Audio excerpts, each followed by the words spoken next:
Hello, everyone, and welcome to a very special edition of the Bussy Banter. And I'm joined today by my very good friend Labi Koussoulis.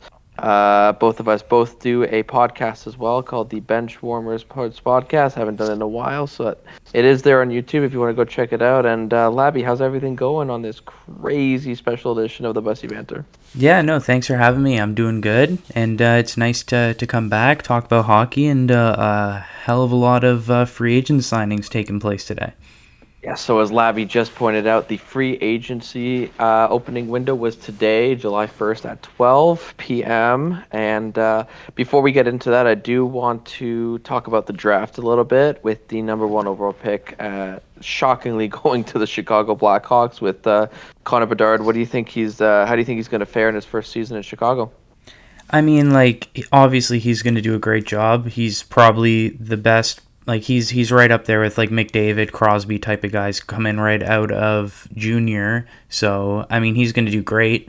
It was just funny at the draft. They were asking him, and he was like, "Oh, like I'm just excited for training camp and to see if I make the team." And it's like you could argue he's going to be like the best player on the Blackhawks like day one. Okay, well actually they just traded for Taylor Hall, so maybe not. But like he's going to be one of their best players like day one. So of course he's cracking the roster. I think he'll have a good first year. Now, a lot of people had Adam Fantilli, a lock at second for the Anaheim Ducks. However, the Ducks surprised everyone. I went Leo Carlson. Now, I don't know what they saw out of him. What are your thoughts on Fantilli falling to number three? Yeah, I mean I think Fantilli over Carlson was pretty obvious. I think most people had him as number two, but I mean at the same time it's really hard to speculate. I mean Carlson's an incredible player. I think most people had him at number three. They're both centermen.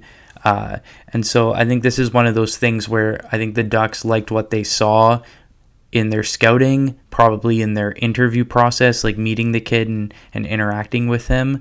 But this is something where it's going to be like, a decade before we can see who really made the right decision here. But definitely a surprising one for sure.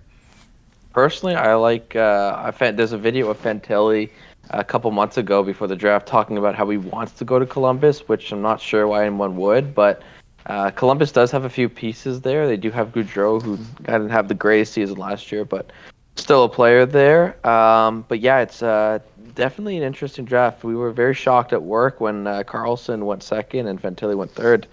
So anyway, so let's move on. Those are the top three in the NHL draft. Earlier this week, Patrick Hornquist retired at the age of 38. I believe he won two cups with Pittsburgh. Correct me if I'm wrong. Yeah, he won two cups with Pittsburgh. I believe he won another cup before that with another team. I'm not certain on that, but I'm pretty sure he was on another cup team before Pittsburgh. But he won two with the Penguins. And arguably scored one of the most important goals in Penguins history against the 2017 Nashville Predators with just over a minute to go. And I remember watching that game, and I remembered how excited you were after that. So, congrats to him. Deserves a happy retirement. Now let's get on to the main event. They're still coming in. I need to remind you, the free agents that because not all of them have been, confirmed or like done. Like there will still be coming some as we do this podcast and as we keep talking. So we're just doing the ones that we know ahead of time. So what's going to happen here, Lab, is I'm going to tell you the player, tell you where they went, how long and how much, and you just tell me kind of your thoughts on that and give me a grade from like A to D or to F on how you feel about this player. Sound like a plan? Sounds great. Okay, well, let's talk about Corey Perry. Went to the Chicago Blackhawks in hopes of helping Bedard, potentially. He went for 1 year with a $4 million AAV. He had 25 points last year with the Bolts. I'm not sure about the money on this. The 1 year, fine. What are your thoughts on $4 million? Yeah, I mean, obviously it's an overpay, but it's Chicago. They have a bunch of cap space. It's a 1 year deal, so they don't have to worry about it long term. So I don't think you care too much about the salary in this situation because it is just a 1 year thing, and the Blackhawks are a team that don't have to worry about their cap space.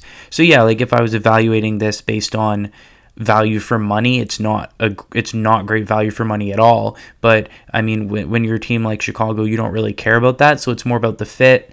It's a veteran guy, lots of playoff experience, and like you said, I think of this as less of a he's a guy that's going to help us win next year move, and more of a he's a guy that's going to come in and mentor some of our younger players, and you can't disagree with that. So I think that Chicago gets themselves a good veteran leader in the locker room, and he'll put up 20-25 points like he usually does, and good for him. He gets a payday late in his career.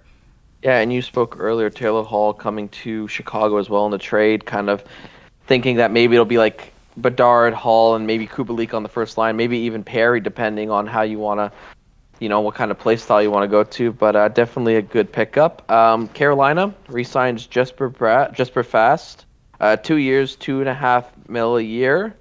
He had 9 points in 15 playoff games last year. I like this one. I think it's a fair deal. I think it's the right amount of money, and I think it's the right amount of term. Gives himself a couple more years to prove himself, and I think it's just a smart move by Carolina. Yeah, no, I agree. He's a good player. I think that it's going to be good value for money. And like you said, it's one of those things where obviously as a team, you probably want to lock him down for longer than that, given how cheap the contract is. But for him, it's an opportunity to prove himself these next 2 years, and then look at potentially doubling that salary next time he hits free agency. One reoccurring theme this free agency was there were not a lot of multi-year deals. There's a bunch of two, but not very many three, and not very many 4 to 5 to 6. There was a lot of 1 year deals, so it's a lot of prove to us season, and I think that's smart by teams doing contracts where you have to prove yourself in order just to get a contract. Speaking of a 1 year, Matthias Janmark returns with the Edmonton Oilers. 1 year, 1 million. I mean, again, it's a safe deal. I think Janmark's kind of proven himself over the years. I think he's a little bit older, which is why the money's a little bit less as well as the term. Yeah, I think another reason for those shorter contracts, at least on the player side, is they expect the salary cap's going to start increasing by a lot more in the coming years. And so for them, they sign a 1-2 year deal, get the best value that they can for themselves now. And then the next time they hit free agency, they want it to be sooner, because you look at a player that's going to be getting $2 million a year this year, in a couple of seasons with the salary cap going up, might be demanding a lot more money. So that could be another reason for that. But yeah, for the Janmark contract, I think it's a good depth piece for the Oilers. I think the big question mark for the Oilers is what team are they going to put around those two superstars, and obviously those two guys can only take you so far in Draisaitl and McDavid, so they need depth. They need to round out the rest of the team with good players, and I think that he helps. He helps, but he helps to an extent, and he's not. I don't want to say he's game changer, but he's definitely a pretty solid piece at the blue line. Now Aiden Hill won a Stanley Cup with the Golden Knights. Re-signs 2 years, 4.9 million a year. I thought he was going to get longer, and I thought he was going to get more, but I think Vegas got a steal of a goalie here.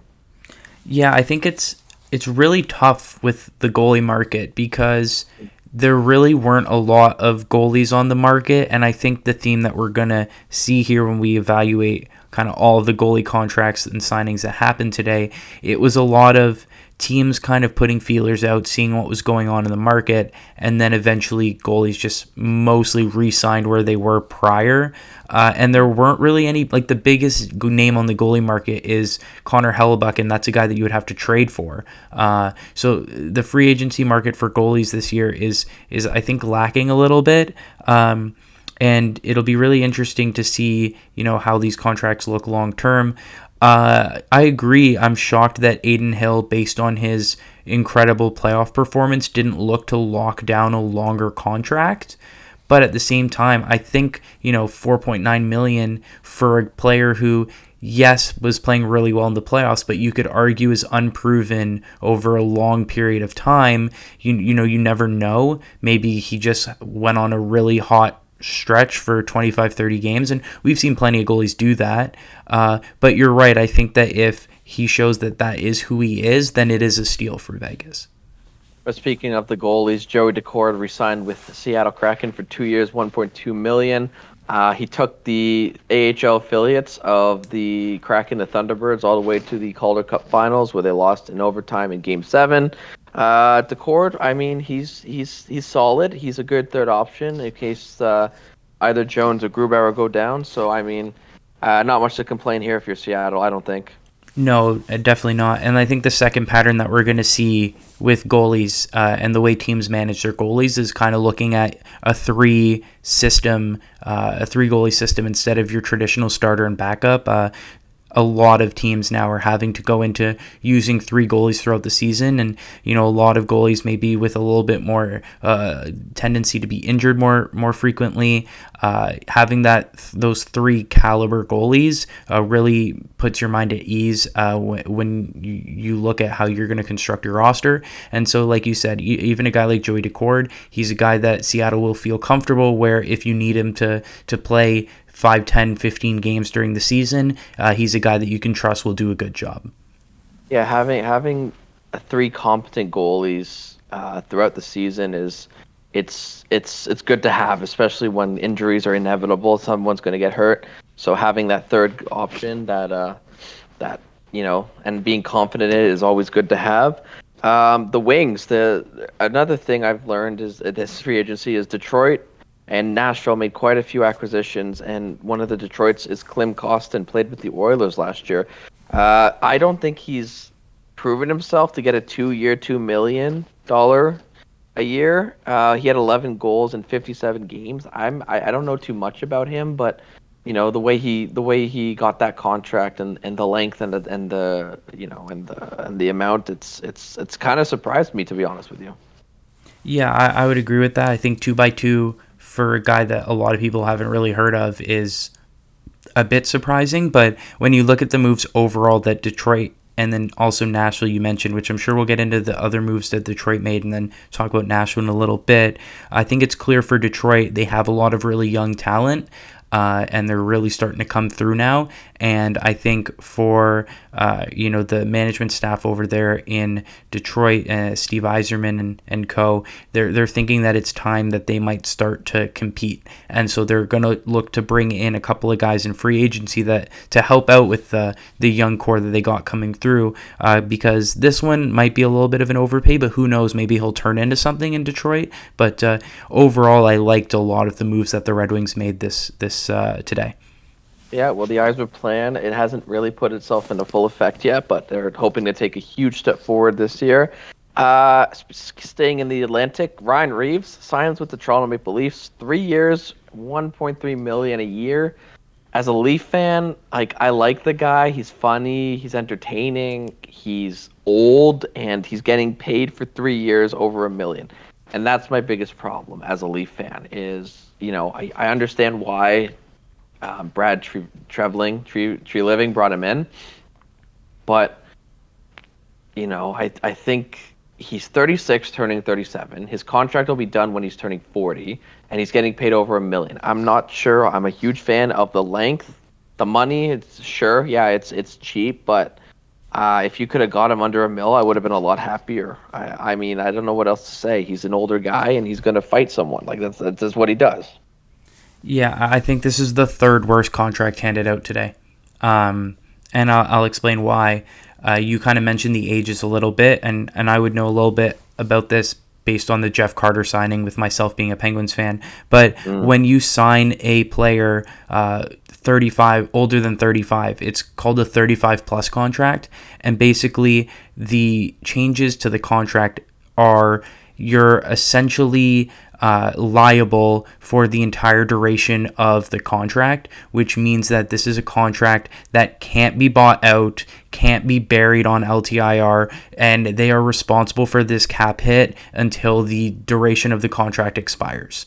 And it's basically a way that the league has implemented those things as a way for teams to avoid, doing some Vegas type magic with the salary cap. And so that's why the Penguins find themselves in a situation. It's even worse with Jeff Carter because it's $3 million a year and he has a no trade clause. So we genuinely can't do anything about that contract. We can't trade him. We can't cut him. We can't, even if he was to retire, we would still be responsible for that cap hit. And so the Leafs find themselves in the exact same situation here with Ryan Reeves, where that's 1.13 or whatever is it 1.13? Yeah, so that's 1.13 against their cap no matter what for the next 3 seasons.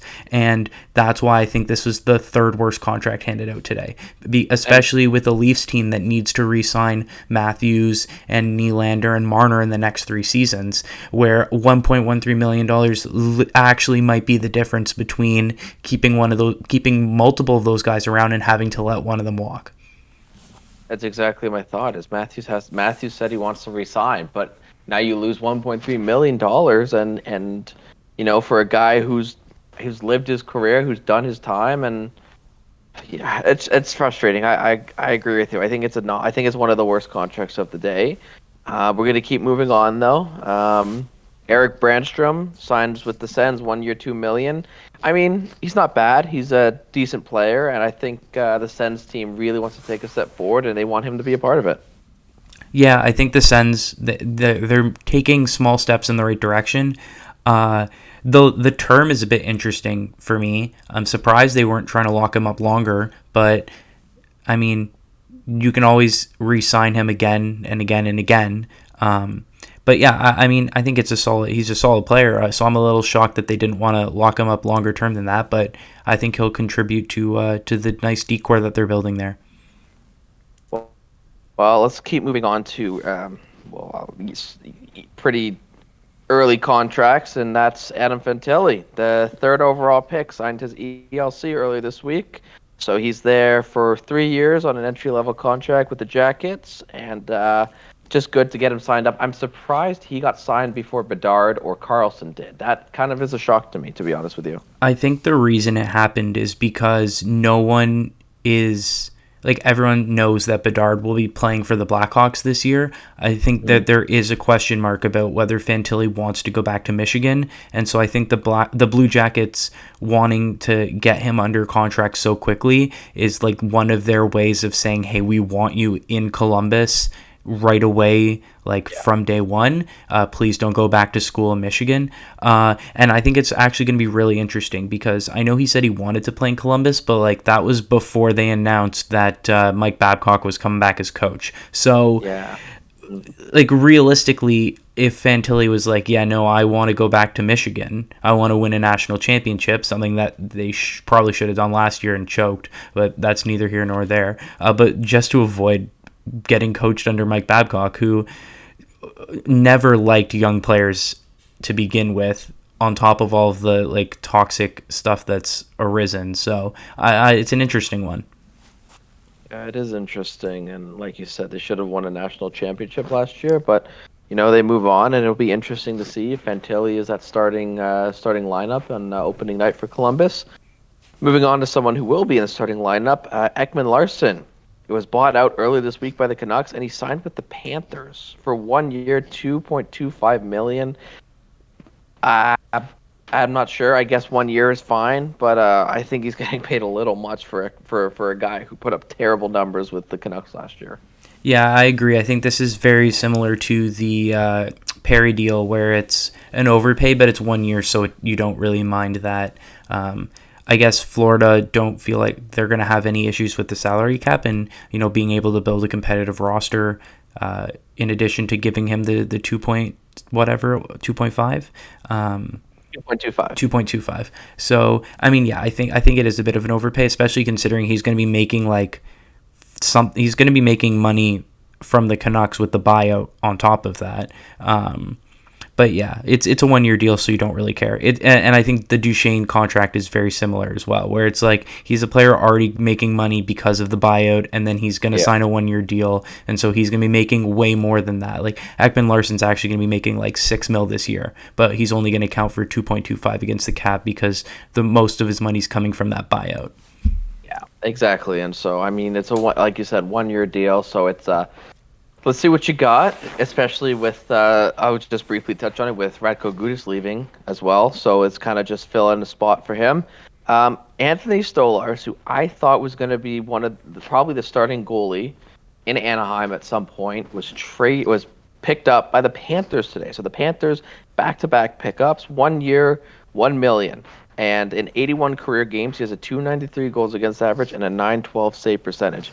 I think this is big I think this is really good for the Panthers. I think he's a great pickup. I think a lot of people don't give him the respect because he plays in Anaheim behind Gibson, but I think I think Stolarz is going to be a great pickup for the Panthers. Yeah, this deal has me confused in terms of what's going on in Florida because you have Bobrovsky, Yep. you have Alex Lyon. However, Alex Lyon was picked up elsewhere, and we'll get to that later. Okay, so that explains why. So that's what's going on. They lose Alex Lyon, and so they bring Stolarz in to replace him. Never mind. For some reason, I thought he was still under contract or he was an RFA or something. So ignore everything I said. He just replaces Alex Lyon, and Florida's laughing again. And I think, I think Stolarz is better than Lyon. I know Lyon had that really good stretch to get the Panthers into the playoffs last year. I just think Stolarz had a better season overall. Yeah, that'll be good for them. And once again, going back to the three goalie tandem, you have Bobrovsky, you have Spencer Knight, and now you have Stolarz joining that. And so you still have three really good goalies in Florida. And we're not sure if Spencer Knight will be returning. We assume he will be from the NHL Players Assistance program. So you'll probably go Bob, Spencer, Knight, and then you have a great third option in Stolarz. Speaking of goalies, Mackenzie Blackwood, who was bought out by the Devils earlier this week, signs with the Sharks, 2 year, $2.5 million. Problem is, most of his career, he's been riddled with lower body injuries, and for a goalie, a lower body injury is like a Tommy John for a pitcher. It's important, it's crucial, and it's what they use the most. So, I mean, the Sharks got rid of Reimer as well, so there goes their starting goalie. So I think it's a great opportunity for Blackwood to kind of bounce back from the career he's had. I just think $2.5 million is a little bit much for his repertoire, but it's a gamble by San Jose that they're willing to take. Yeah, I actually like this contract for the Sharks because you are taking a risk and you're hoping that he can be healthy, but I think you're getting him at a reasonable price range in terms of, we'll get into some goalie contracts, and I'm sure when we get to Tristan Jarry, I will have a lot to say about that. But for a guy who's very injury prone, 2 years isn't a lot of term. 2 point something isn't a lot of money, where if he plays the way he played when he rose to prominence with New Jersey, that's an absolute steal. And if he continues to struggle with injuries, the Sharks aren't going to be a competitive team anyways, and you only have him for 2 years. So there is some risk, but not as much as some of these other goalie contracts that we're going to get into. That's fair. So it's a low risk, high reward. You either way, you get a goalie who's done in 2 years, or you get a goalie who actually plays well. Speaking of the Sharks, Erik Karlsson has continued to be in trade rumors, this time involving the Hurricanes, Krakens, Penguins, and the Leafs. Just a quick discussion on it. I know San Jose has spoken and said they don't want to take much of his contract because they want to kind of have some cap for themselves. My thoughts on what will happen to Erik Karlsson in the next coming weeks. Yeah, I think it's really interesting because if you look at the teams that want him, obviously he's a he's a really good player, but the teams that want him can't afford him. And if the Sharks don't want to keep any salary remaining, that's just not possible. He's signed at $11.5 million for 4 more seasons. So and what are the chances he has a Norris season like last year?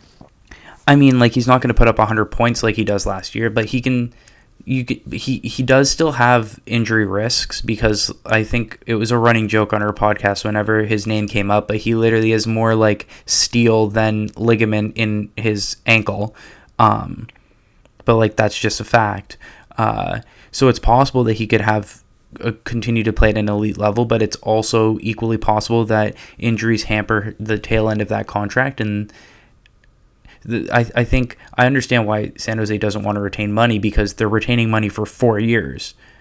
If they retain any money whatsoever, but then also the teams that want to acquire him don't have $11.5 million in, like, does any team have 11 point, like maybe Arizona, but like no team has $11.5 million in cap space. So unless you pull a Vegas and he like seemingly is injured for the whole regular season, but even then he's got 4 years left, so it's a really big risk for all teams involved in terms of, if you're San Jose, how comfortable are you retaining salary for 4 years? If you're a team acquiring him, how comfortable are you acquiring him knowing you have him for 4 years and it will be probably a contract that you wouldn't be able to trade again? But I don't know, it's an interesting one.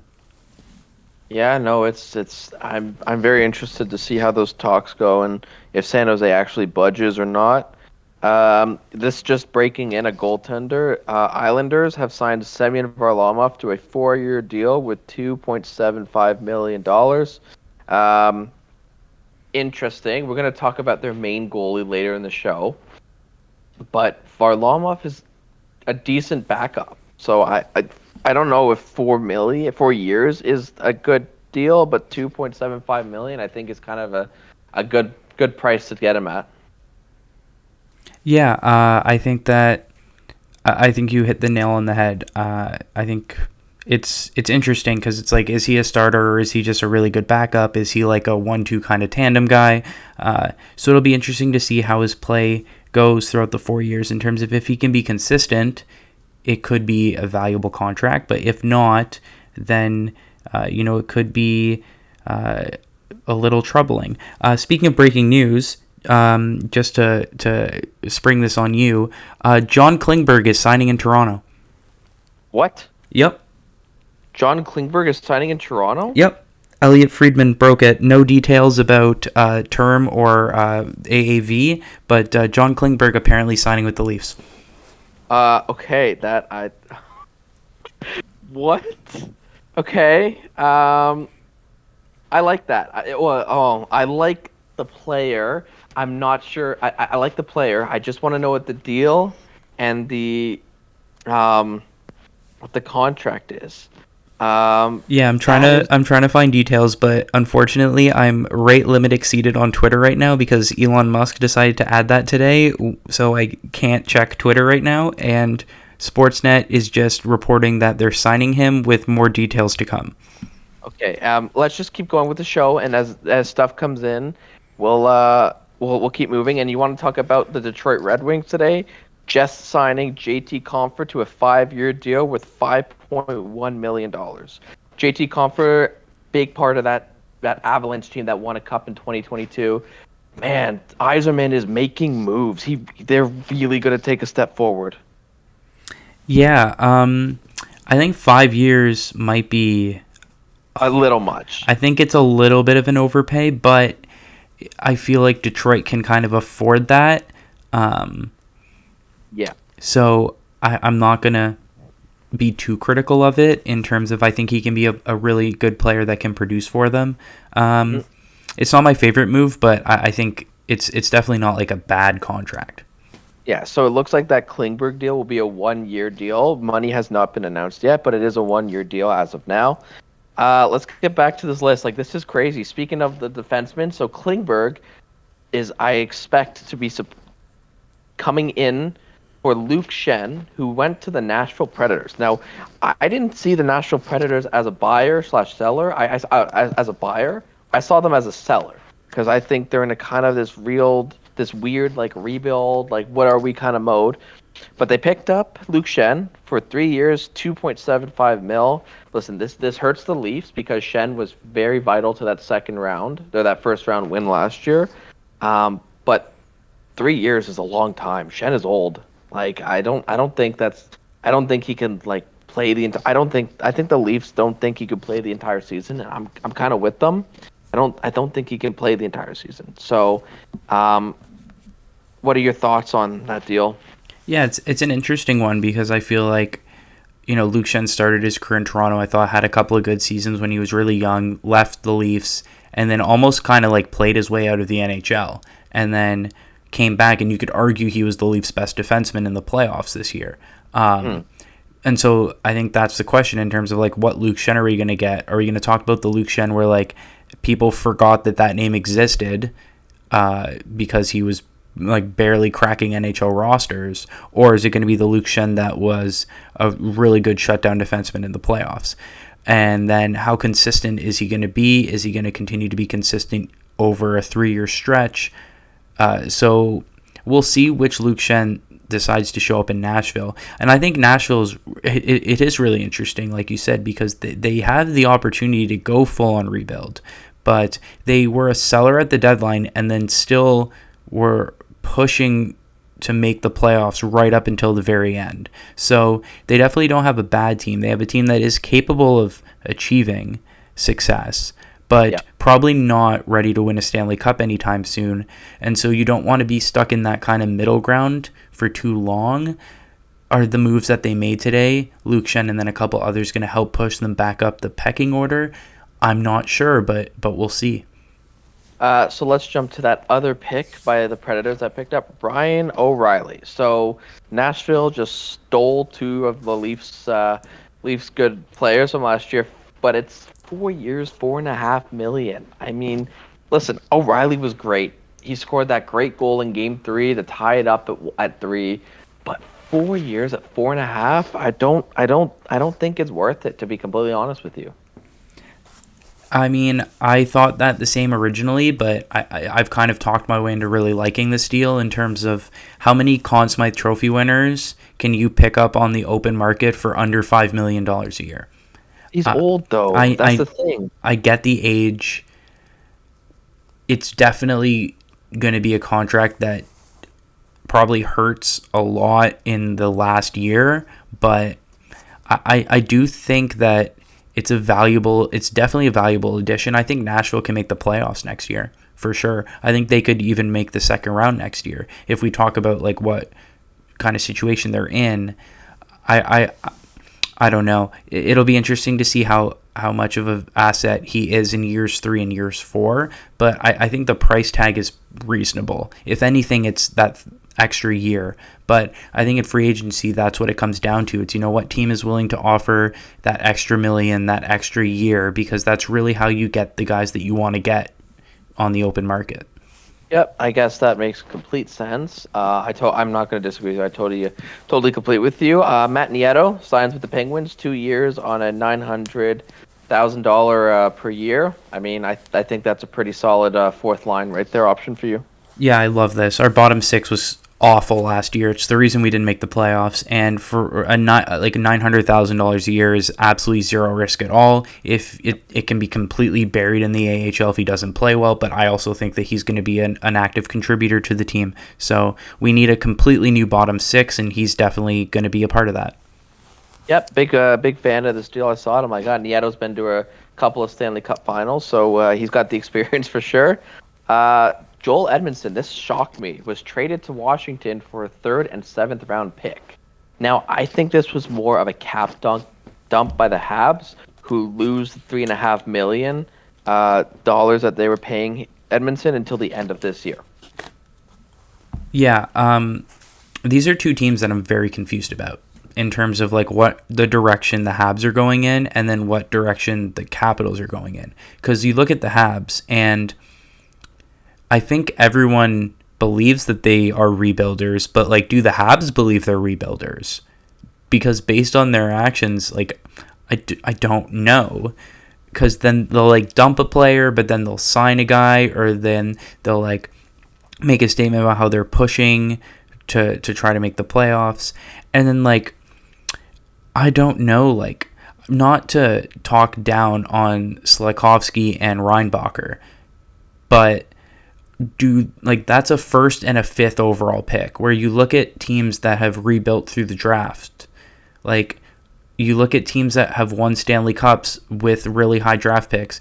Does Slafkovsky and Reinbacher to you scream like, obviously like Crosby Malkin is like outliers, but the Penguins also picked up like Letang and Stahl through the draft. Like, does it scream like I obviously McDavid's a steal, but like Draisaitl, Nugent Hopkins, like Kane, Tays, Keith, Seabrook, like all these successful teams like that are successful through the draft. I just don't think Slafkovsky and Reinbacher meet that. And then they also drafted Arbor Xhekaj's brother, and apparently he was on no one's draft board, and they drafted him in like the 4th round. So I'm like, what is Montreal doing?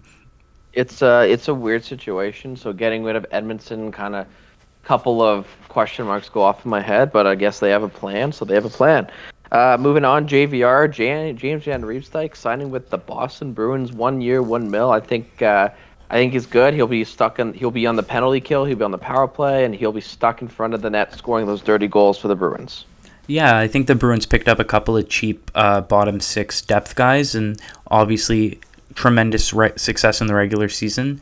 Stumbled in the playoffs, but like they're a Stanley Cup contender, and they're going to continue to acquire depth pieces that are going to help them continue to be a Stanley Cup contender. Couldn't agree more. Michael McLeod re-signs with the Devils, 1 year, $1.5 million. I think it's a safe bet for the Devils. They were very active at this free agency, so I think bringing back one of their own with the system that they've run is just a great idea. Yeah, well, they lost a couple of guys too, so I think it was a great opportunity for them to. It's a cheap deal, and it's a guy that they like in their system and want to keep him around. So why not keep him around? So this next one really took me by surprise. Blake Wheeler was bought out by the Winnipeg Jets earlier this week, and then was picked up by the Rangers for 1 year, under $1,800,000. What the heck? I don't understand how they got him for so cheap. I mean, it's because he doesn't play defense and went through some real long scoring droughts offensively. Yeah. I guess the Rangers are counting on him bouncing back, but if Wheeler performs like he performed last season, then he is kind of like a league min type of guy, to be honest. But if he rebounds and rediscovers his ability to score goals, then that is a steal for the Rangers. Talking about teams without direction, like Winnipeg has absolutely no direction in what they're doing. Yeah, they're a lot like the Flames, and a lot of their players want out. And there's a lot of uncertainty in their future. Sticking with the Rangers, Jonathan Quick, 3-time Stanley Cup champion, won last year with Vegas. He's also joining New York for a 1 year, $825,000 a year, $1,000,000 a year. So they got, again, we're talking about the 3 goalie tandem. You have Halak, Quick, and now they're going to be backing up Shesterkin. I think it's safe. It's just in case something happens. Yeah, veteran third string goalie continuing to cup chase. It worked well for him this year, getting traded to Vegas, and he's gonna hopefully, well, not hopefully, because I would really rather the Rangers not win the Stanley Cup, but he's gonna be the third string goalie on a team that thinks they can compete. Now a team that thinks they can compete with this goalie Frederik Andersen re-signing with the Carolina Hurricanes, 2 year, $3.5 million. He's proved he can go the distance when he's healthy. He was swept last year in the conference finals. I think it's a good deal. I think it's 2 years and it's $3.5 million for a goalie who got you to the finals.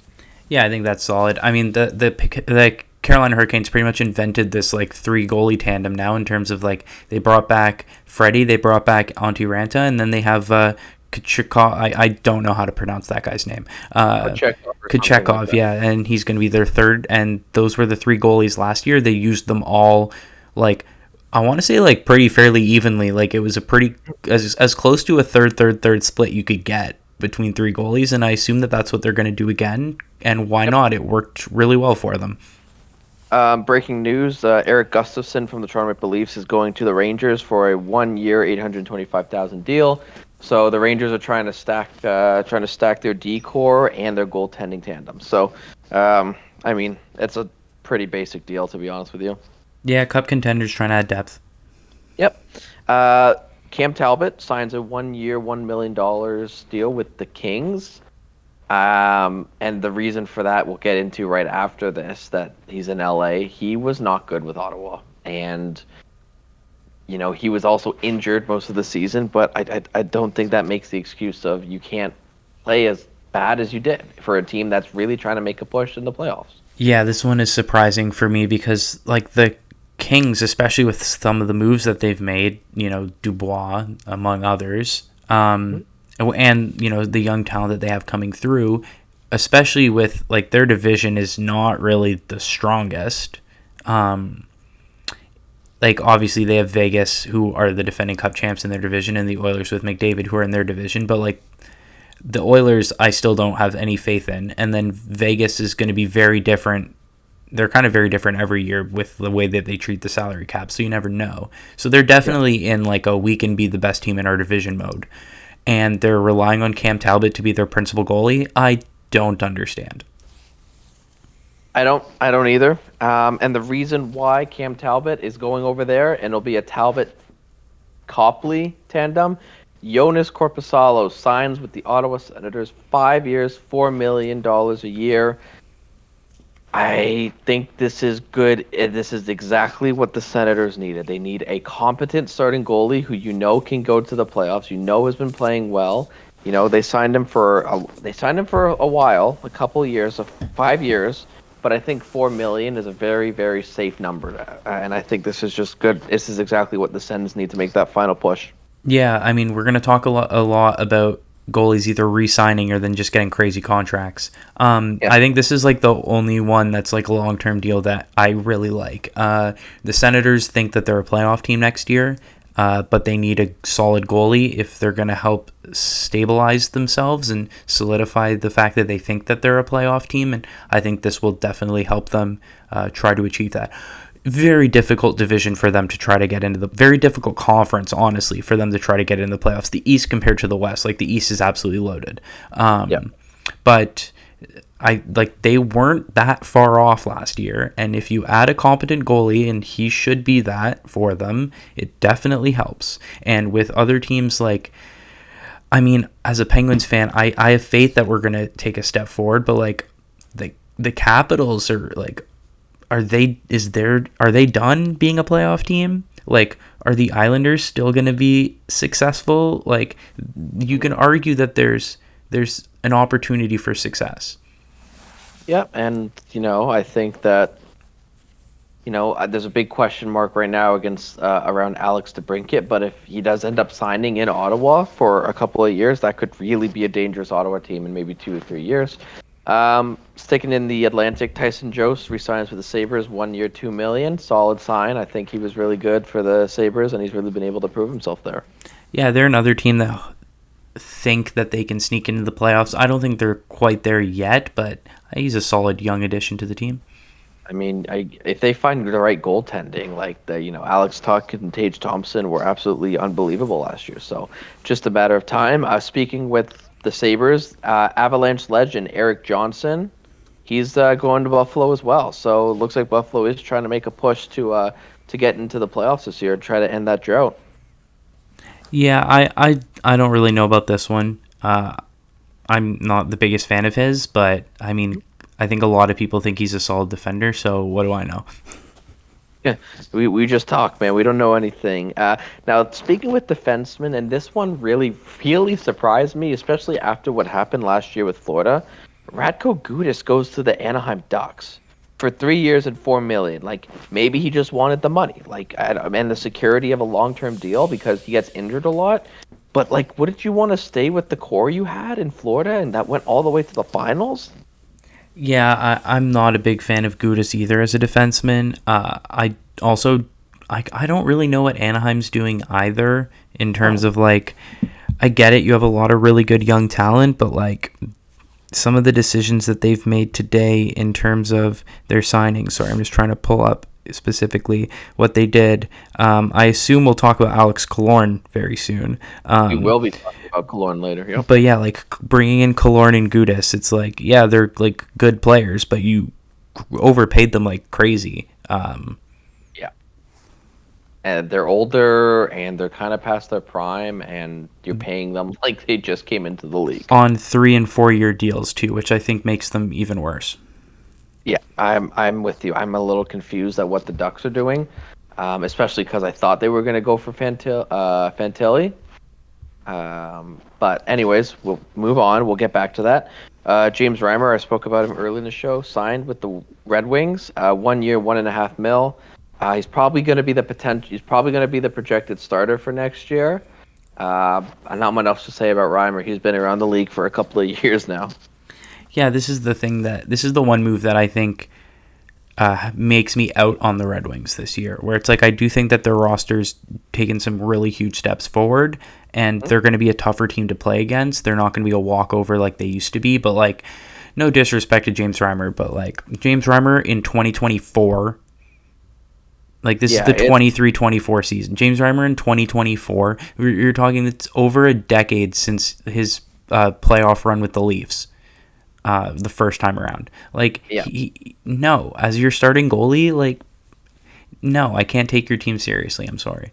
Especially for a team that really wants to take that step forward, having a guy who's almost 40 come in and be your goalie, it's a little, I would maybe a little disheartening in a sense, but I mean, the Yzerman obviously wants him for some reason, so he's gonna just roll with that.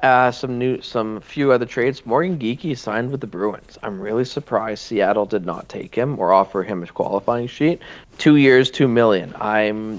I really like Geekie last year with the Kraken, and I'm a little surprised I didn't bring him back. Yeah, I'm surprised with they let two guys go who they didn't give qualifying offers to, and Morgan Geekie and Daniel Sprong, and I thought those were two guys that they definitely should have brought back, and the Bruins get a really, really good player in Morgan Geekie, and I can't remember where Daniel Sprong signed, but wherever he signed, they're getting a really good player in Daniel Sprong. Daniel Sprong, he signed in Detroit. Ah, yes. You see, I remember Detroit made a couple of moves that I liked and then ruined it all because they don't have a goalie. But yeah, Daniel Sprong in Detroit's going to score 30 goals. We're going to talk about Detroit and their goalie situation, and we'll talk about their tandem. They have a goal. We'll get to their goalie their backup goalie in a few minutes. Connor Brown signed with the Oilers 1 year on a $775,000, just a veteran depth mood. And Connor Clifton signs with the Sabres. Now, this is exactly what we were talking about, is Buffalo wants to take that step forward. Clifton was excellent with the Bruins. And he signed for 3 years, $2.22 million per year. I mean, I think that's a solid pick by Buffalo. Yeah, I mean, the one issue I have with some of these signings is, and I get it that sometimes you have to give out that term in order to acquire these players, but there's just something about acquiring bottom six forwards, like giving bottom six forwards multi-year deals, that just doesn't sit right with me. In terms of like wanting to maximize the flexibility that you have as an ability to make roster moves. I think he's a good player. I think the term is okay, but or the salary is okay. I just think with the term, like, and we'll talk about it with a couple of guys. I know the Penguins also signed a guy 3x2, and it's like he's a great player, but I just don't like having bottom six guys on multi-year deals. That's fair, and I guess we'll have to see how that turns out in Buffalo. Gustav Nyquist, he's been around the league quite a bit now. He signs with the Nashville Predators, but this was a big deal. 2 years, $3.18 million a year. I mean, he's a good fourth liner, and he's on the power play, but really? Yeah, $3.18 million? Yeah, he's an interesting guy because like he could be invisible for an entire season, then he could also score 25 goals. So yeah, in like a single month, like you don't know which one you're gonna get. Yeah, it all depends on who's going to show up. So you want to talk about the goalie tandem in Detroit? So we talked about it before. Stolar goes to Florida. Where does Alex Lyon go? He goes to Detroit, and he goes for 2 years for $900,000 a year. He was very crucial in that Panthers push last year to get to the playoffs. And now he's going to be the tandem with Reimer in Detroit. And I like Lyon in Detroit. I like him under $1 million for 2 years, too. I guess they're assuming that he's going to continue to make steps. Like Alex Lyon's a guy that I've known for a really long time because he was a prospect in the Flyers system. So I've known about him since he was like drafted 18 years old. He scored a goalie goal in the AHL, actually. Yes, I do. I do remember that. This is going back to like, I want to say like 2019 kind of era. But for whatever reason, probably because the Flyers are severely mismanaged, he never really broke through with them. I mean, I guess they also had Carter Hart, but he never really broke through with them. Had an opportunity to break into the NHL with the Panthers, and I guess the Red Wings are assuming that they can turn him, or he can take another step and become like a bona fide starting goalie. I think it's possible. He does have a lot of potential, but I, you're talking about a guy who was like seen as a top prospect now like 6 years ago. So is it too little, too late? Like, can he take that next step, or is it too late for him? he's younger, so he has a little bit more time to develop, as obviously Reimer is kind of already developed. We're going to keep moving on. This one kind of surprised me. So to fill Ekman Larsson's hole in Vancouver, Ian Cole signs a 1 year, $3 million. I'm not really sure what Vancouver's doing, to be completely honest with you. Yeah, the Canucks added a couple of guys on the blue line. They also signed Carson Soucy from Yep. Seattle. So Cole and Soucy come in, and like this is what I mean, where it's like, yeah, like Ian Cole and Carson Soucy are like good players, like they're solid players. Vancouver's not making the playoffs with them though. Like, obviously you have to fill out a roster, and like I feel like those two guys on the back end are going to make Vancouver better, but they still have so long to go. Now, here's a guy I know you're going to be stoked about who also signed with the Canucks for 1 year, 1.9. Teddy Eddie Bluger. Bluger. Stanley Cup champion. Stanley Cup champion Teddy Bluger. His talent's gonna be wasted in Vancouver. No, good for him. Won the cup. I don't know why Vegas wasn't playing him. I mean, I guess they literally had like a million players. But yeah, I really like him. He's a really solid shutdown, like fourth line guy. He's not gonna put up a lot of points, but he's gonna play really solid defense, really solid checking, good penalty killer. But like, once again, I really love him as a player, but he's not going to help Vancouver make the playoffs. Like if he signed for a contender, I feel like he would have been potentially an additional piece. But have fun in Vancouver. And for those who don't know, what's the nickname you call him? Oh, he's the Latvian Wayne Gretzky. Latvian Wayne Gretzky. He's the captain of the Latvian national team. Don't forget it. Now you want to talk about the GOAT. And as a Leaf fan, I am so excited. Justin Hall signs with the Detroit Red Wings for 3 years, $3.4 million. I cannot express how happy I am that he's no longer a Toronto Maple Leaf. Yeah, I mean, like, he wasn't as bad as Leaf fans made him out to be. He did make a lot of mistakes that really cost them. Yeah, and the problem was with the mistakes he made, they were at the worst times. Yes, he's going to be a good fit in Detroit because they're not a team that are contending for a cup where like the mistakes won't matter as much. I still think that money is crazy that he got that much. I'm shocked that he got that much money in Detroit. Like, I think he's a good fit for Detroit in terms of like he can like, and the term I guess is good too because like they're hoping that they can continue to develop him, and so by the time he gets to the back end of that contract, Detroit's a more competitive team and he's a more well-rounded, more consistent player. I see the thought process in there, and I think it's a really good fit. I just think that it's a lot of money. Yeah, and you want to talk about a lot of money surrounding the Leafs. John Klingberg, 1 year. How much money do you think he's getting? I'm going to say 5.5. $4.25 million for the 1 year he's here. I am not happy with that deal. That's actually not that bad, to be honest with you. If it was 5 years ago when he was on Dallas, I'm stoked. He's not on Dallas, and he's not the guy he used to be. I'm not happy it's over $4 million. I mean, he had you have to remember, like 2 years ago, he was seen as an elite defense. He had a terrible year last year in Anaheim. He signed a 1 year deal, bet on himself, and failed miserably. He was terrible. And he went to Minnesota, and he played actually okay there. Yeah, so like, there's a chance that he finds some redemption here. And like, honestly, I don't think it's that bad. Like, it's a reasonable salary. Like, I honestly thought he was going to get over $5 million. So. But at the same time, I understand you're taking a risk. Toronto doesn't have a lot of money to contend with, and so giving anything over $2 million, let alone something over $4 million, is always going to be a risk with Toronto and their salary cap. So I definitely see that side of it for you. Yeah, I'm gonna have to think about that one. I like him as a defender. I'm not sure I like him for over $4 million. Anyways, let's keep rolling. Colin Miller was traded to the Devils for a 2025 fifth-round pick. Just veteran presence for New Jersey. I think that's all they want to do there. Yeah, well, I mean, the Devils had an insane run last year, and they need to prove that that wasn't a fluke, and I guess they're going to try to, shore up their team in different ways to try to prove that. Yep, I think that's fair. This one was very surprising, and I think Carolina really want to take that step. Dmitry Orlov signs with the Carolina Hurricanes, 2 years, $7.5 million. He was really good on Boston last year. Like he was really good, and I think Carolina's just going to make him better.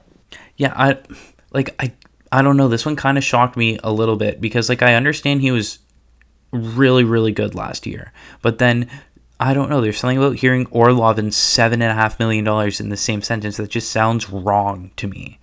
It's a little much, but I do think he's earned that money.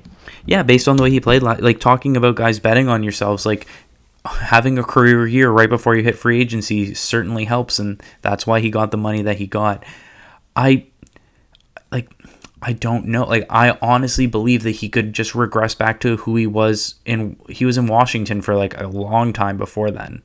Yeah, he's like I think he was there for his whole career. I think. Yeah, and like obviously Washington, especially back then, were perennial Stanley Cup contenders or perennial second round exits.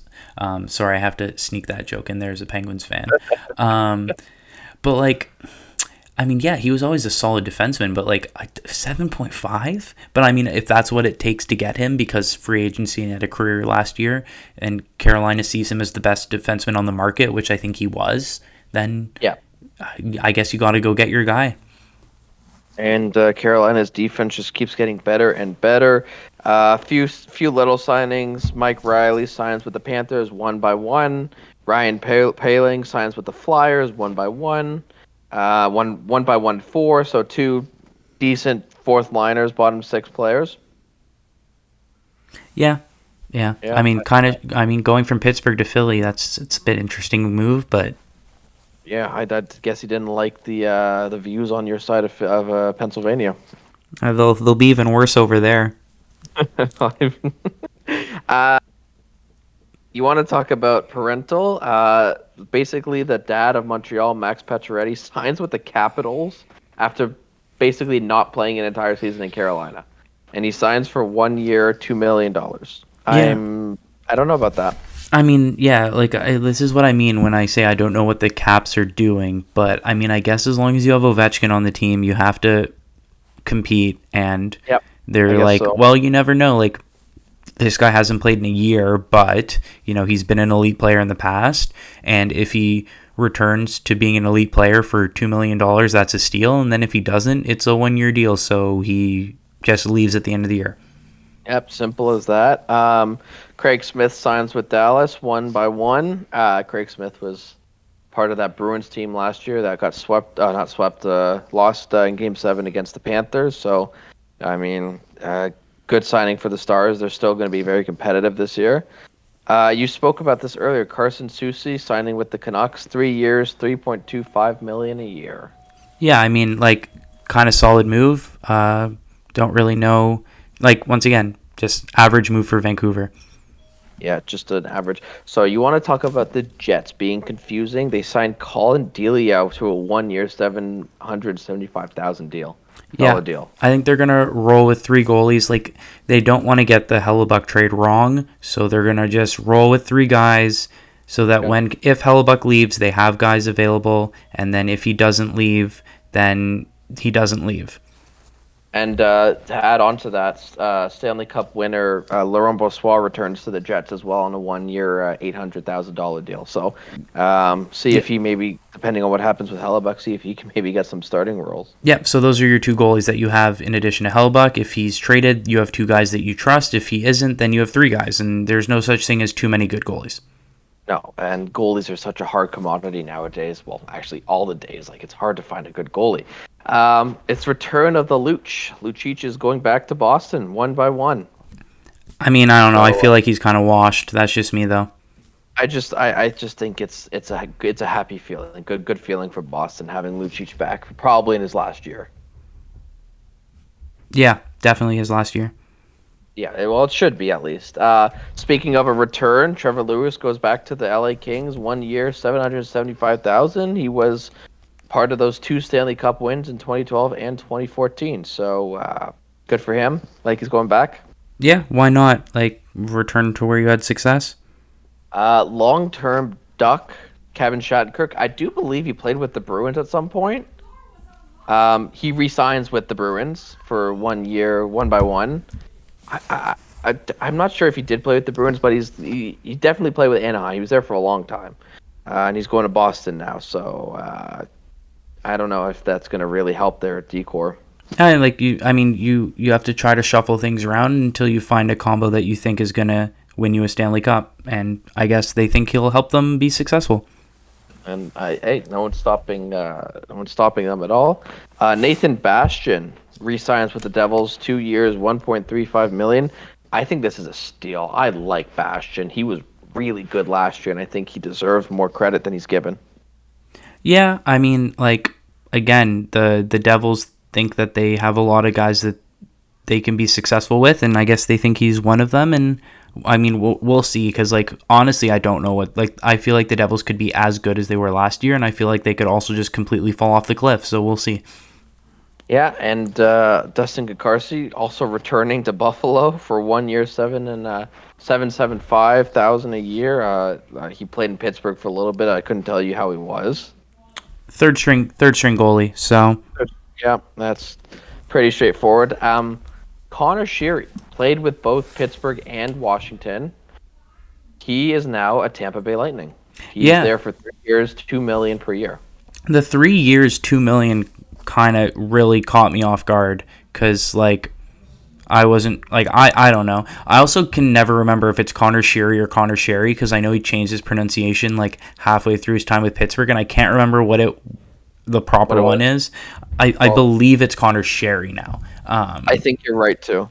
But yeah, like I think he's a good depth piece for Tampa. Like I think that he can like obviously he was a depth piece for Pittsburgh when they won. I think he was there for the second cup. I don't know if he was there for both of them. But like 3 years, I was Yeah, a bit shocked by like if it was a 1 year $2 million contract, I'd be like, yep, next. 3 years is a bit surprising. So I don't know if that means that there was a lot of interest in him because you never know. yeah. Trust me, I couldn't tell you on that one. Moving on, Nico Mikolas, former Blue, signs with the Panthers. 3 years, 2 million. Yeah, I'm not gonna lie, I had no clue who this guy was. I know who he is. I'm just not sure he's worth that at all. Yeah, I'd never heard of this guy. I'm not gonna lie to you.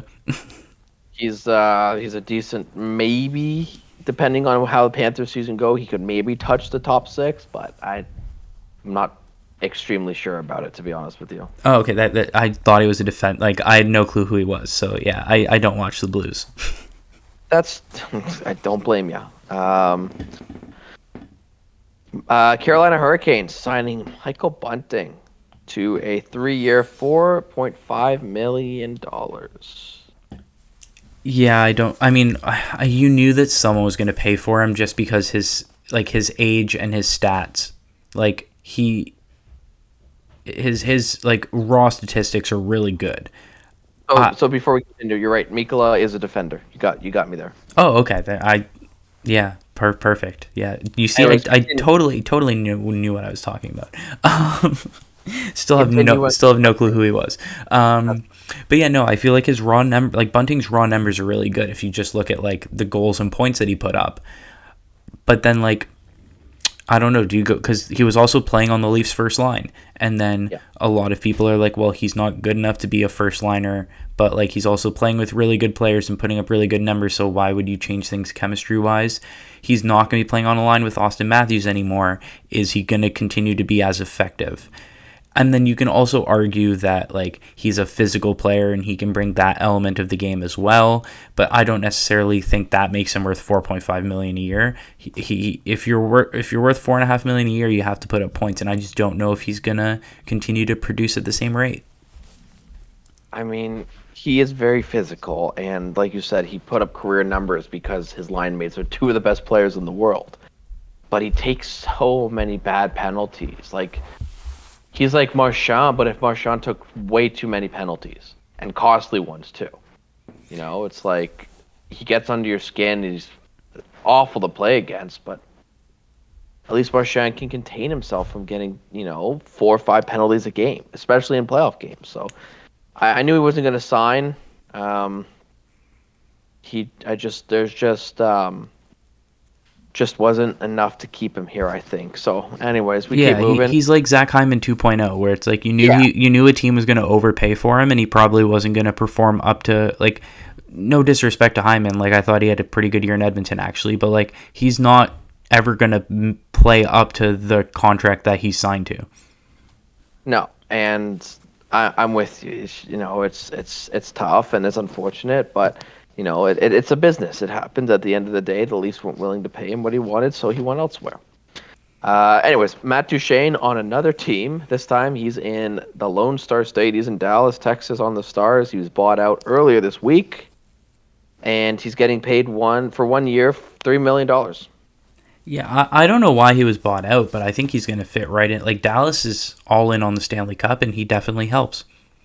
I was like, especially with Nashville making all those moves, you'd think that they'd want to keep one of their key pieces as to why they made the playoffs, but they're like, I guess not. So, you know, good on Dallas. I actually think Duchene is really good in Dallas. I think he's going to do really well.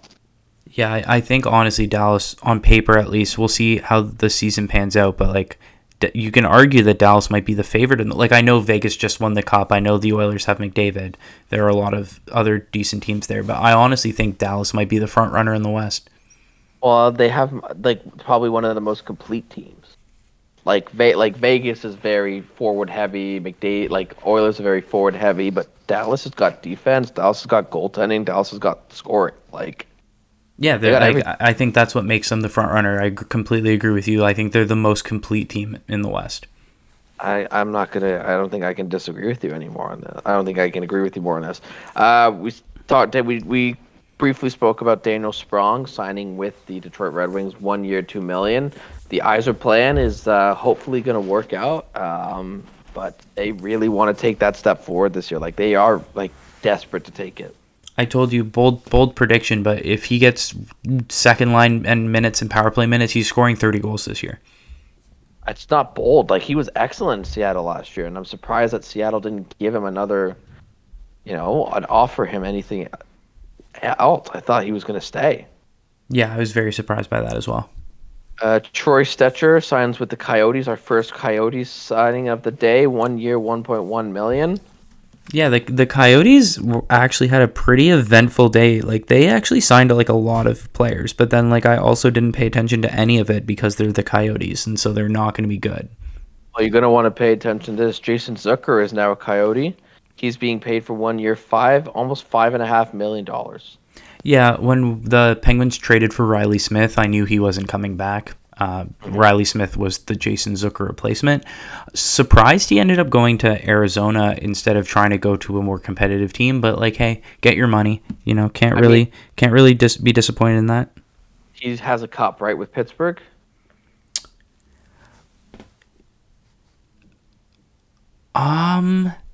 He might have come right after that. That's why I'm thinking he might have come right after.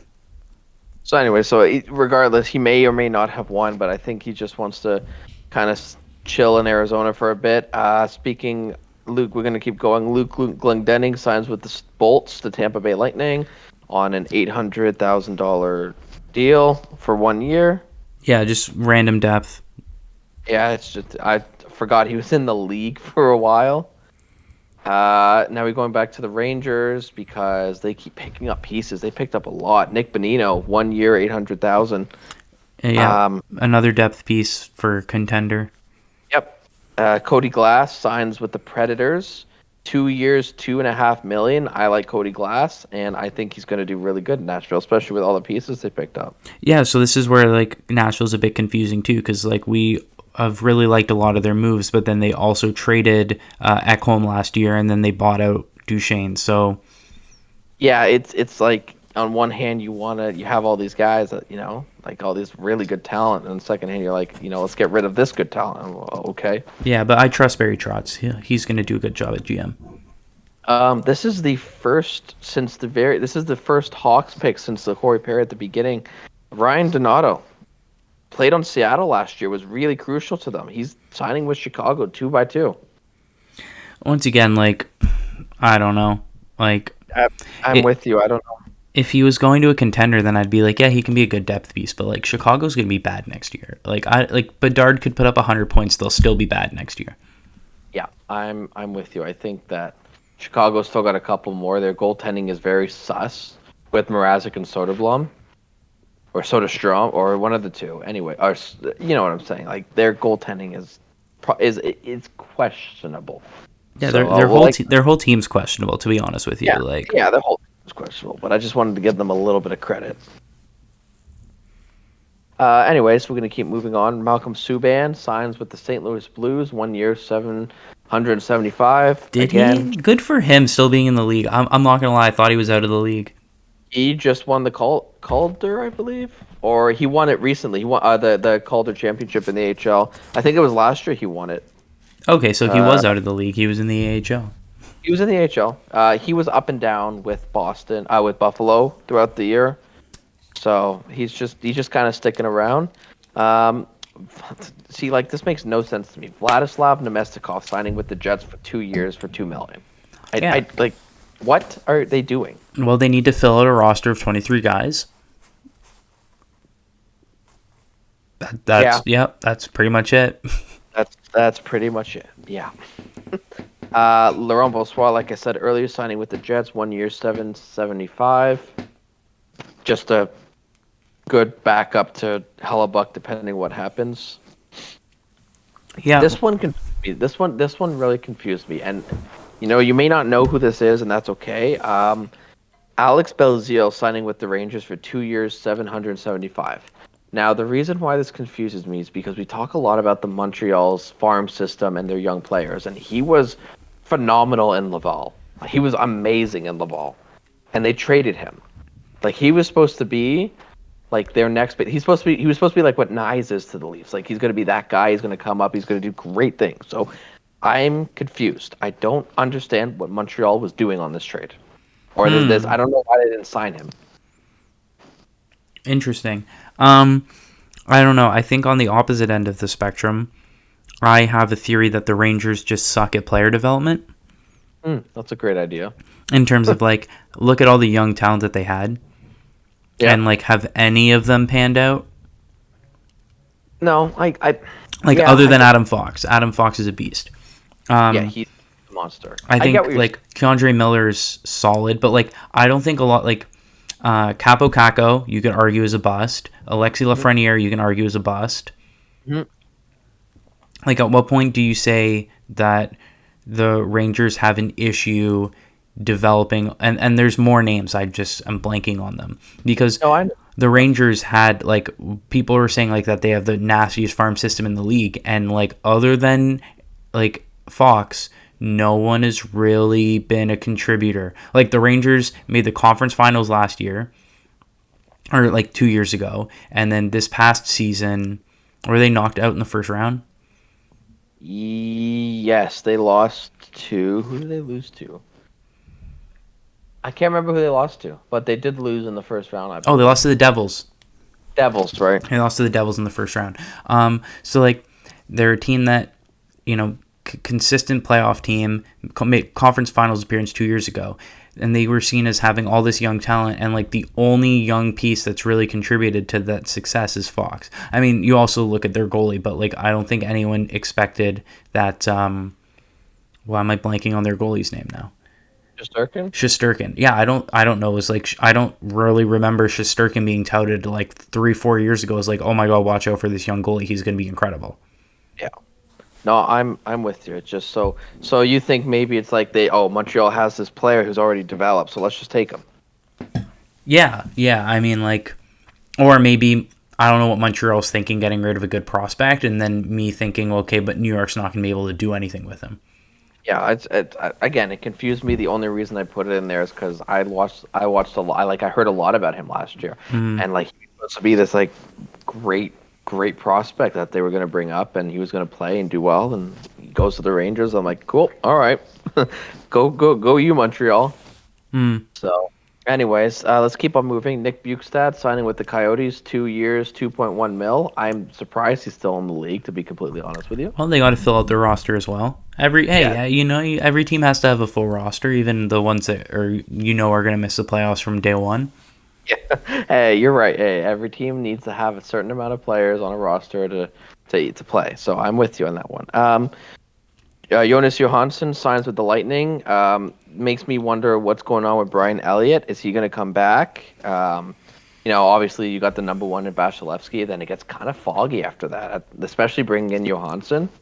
Yeah, I mean, I think they maybe want a little bit more stability. I think the Lightning are like that one team where gold, because like not only is Vasilevsky really good, but like he just plays every game.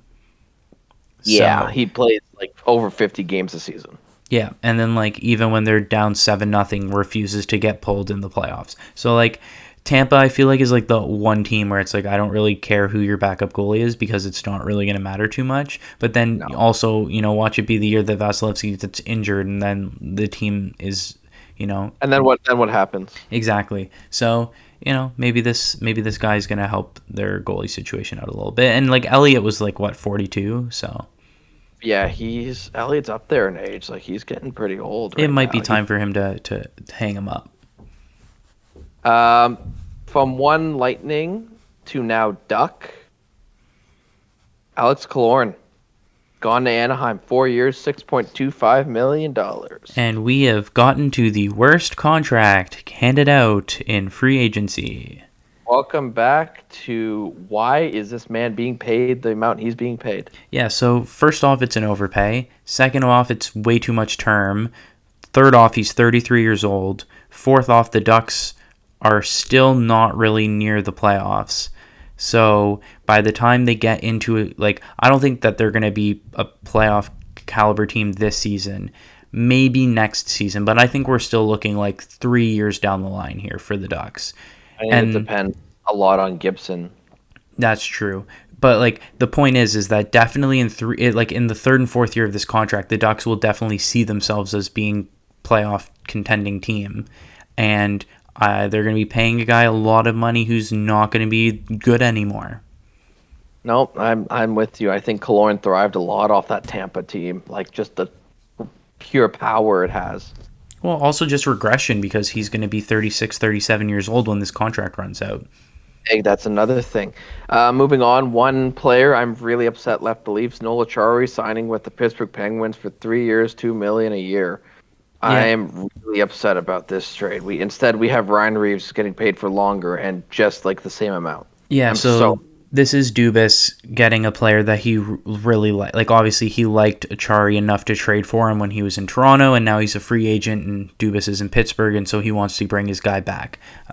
Yeah, I think honestly, you talk about how much I love Teddy Bluger. I feel like he's the Teddy Bluger replacement. He's going to play really solid defensive minutes, and he's going to be a good player.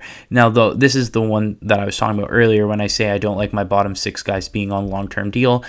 I don't really like that it's a 3-year deal, but I feel like at $2 million, he's a solid player. It's definitely a contract that can be movable, so I'm not too concerned about it. I think he's a good player. He's good on the penalty kill. He also can play the power play if you need him. Blocks a lot of shots, plays a lot of minutes. I mean, he's a solid dude. Yeah, I'm he really will not touch the power play in Pittsburgh, but No, probably not. But I'm a little upset that we had to lose him. But Dubastin's getting the guy he wants. yeah, he was real busy. I'm sure we're going to get into a couple more moves the Penguins made. Well, let's keep moving. Toronto loses another goalie, or at least loses a goalie. Eric Shalgren signs with the Devils. 1 year, 775.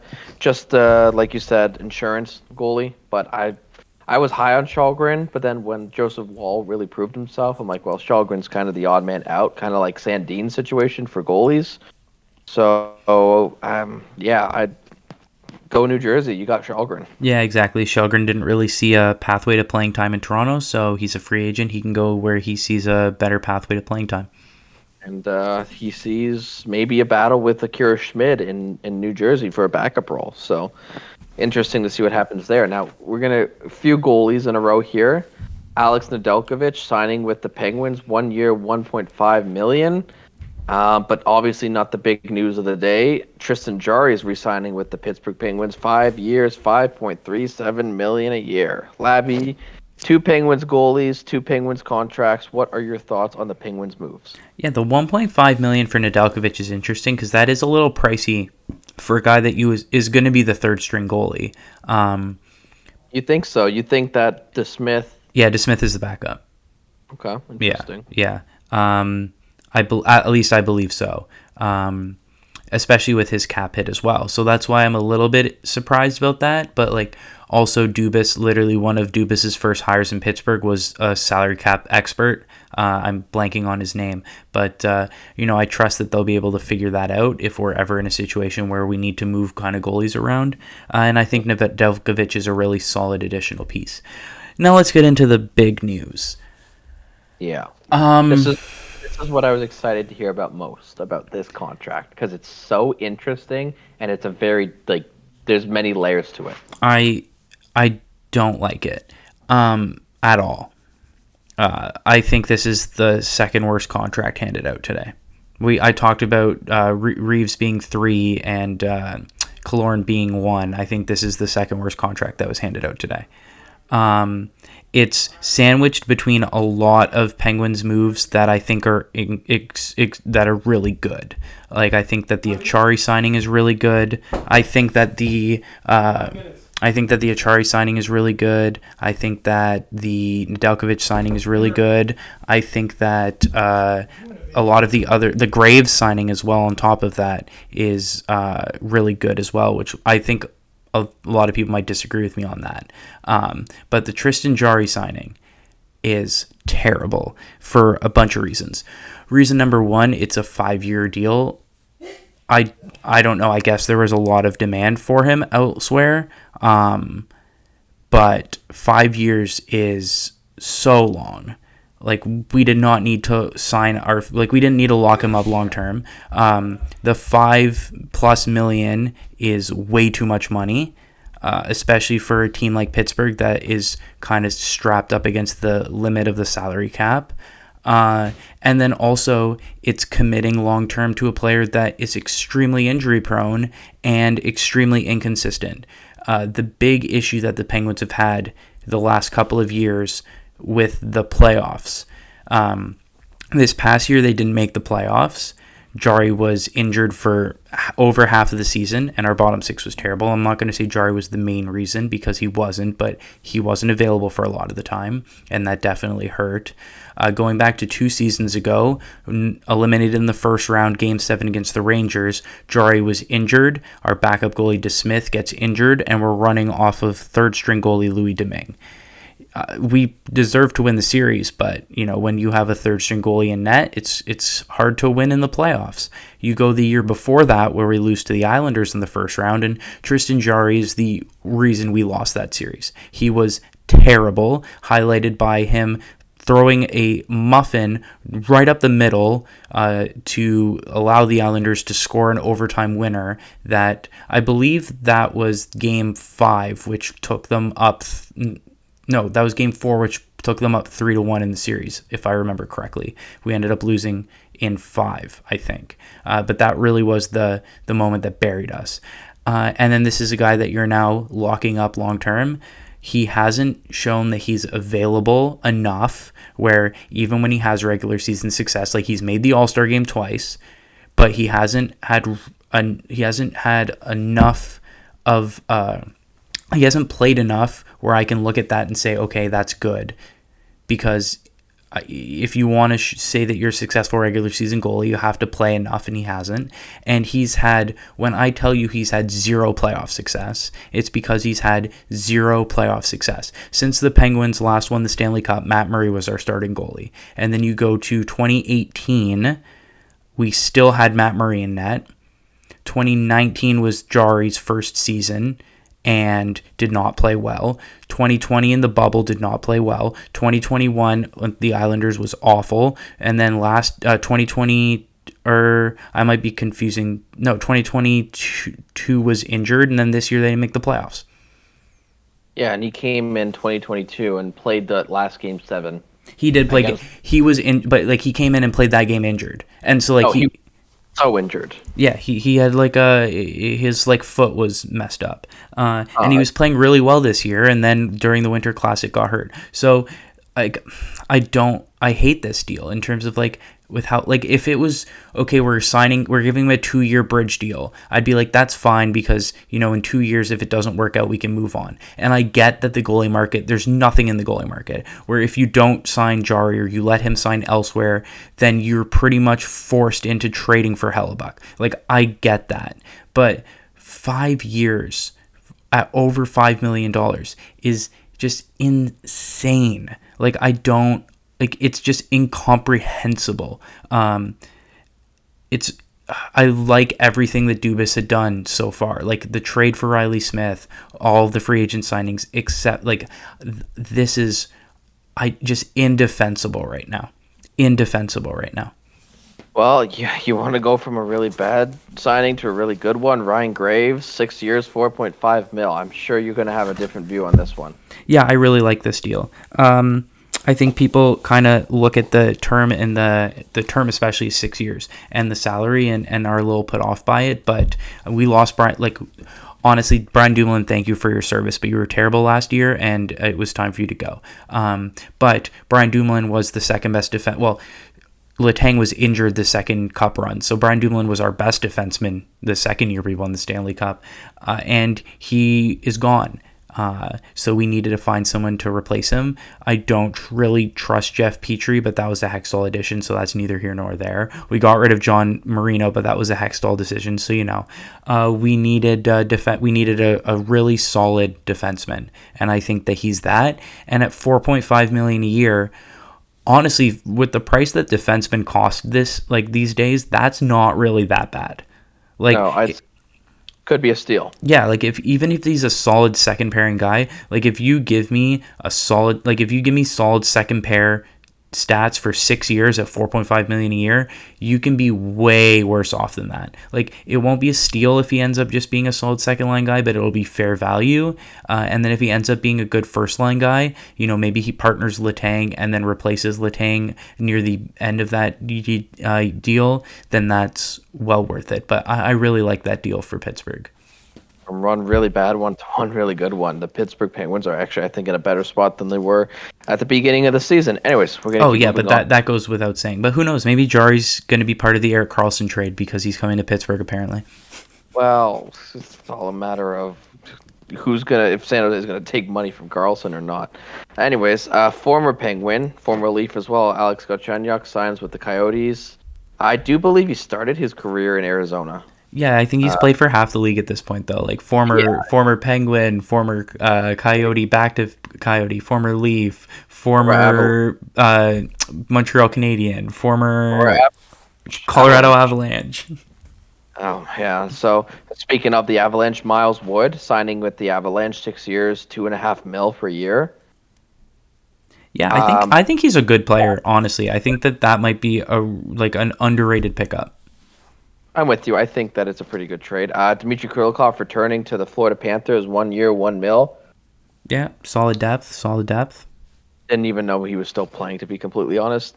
Now, here's the big news of the day. Ilya Sorokin re-signs with the New York Islanders for 8 years, $8.25 million a year. They had to do it, or he was going to ask for more. The Islanders have locked up their starting goalie for the next 8 years, and this is a huge contract. Labi, what are your thoughts? Yeah, I'm interested to hear what you have to say on this one as well, because it's really tough because, like you said, you kind of have to, if you want to lock up a guy, that's what it costs to lock up a guy. But then goaltending is a really hot and cold position, and so I think like the way you kind of have to handle goaltending in the NHL is you either lock up a guy like this to as friendly a contract as you can get, and let's be real with some of these goalie contracts out there, 8x8 is not really the worst. Like $8 million is, you can build a solid team around an $8 million goalie. Or your alternative is kind of every year, every other year, you're kind of trying to figure out these goalie tandems and giving these like 1 year $3 million, 1 year $4 million, 2 year $4 million kind of deals. The Islanders clearly believe in Sorokin.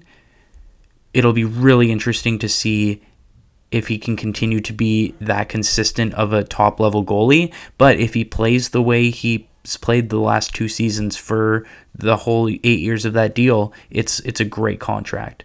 And like I My said, I think for a long-term deal, 8 million isn't that bad. my exact point is, like, a lot of people will look at this deal like, oh my god, that's a lot of money. That's a long deal. Like, some of the best goalies in the league are getting paid more than that. And Sorokin is easily top five. And I don't think there's even a debate about it. He's proven time after time after time after time again why he's one of the best goalies in the league. I like this deal. Like you said, the Islanders aren't messing around. They signed Varlamov for a 4-year deal. They've signed Sorokin for an 8-year deal. They believe in this tandem, and they believe they're going to bring it to a Stanley Cup.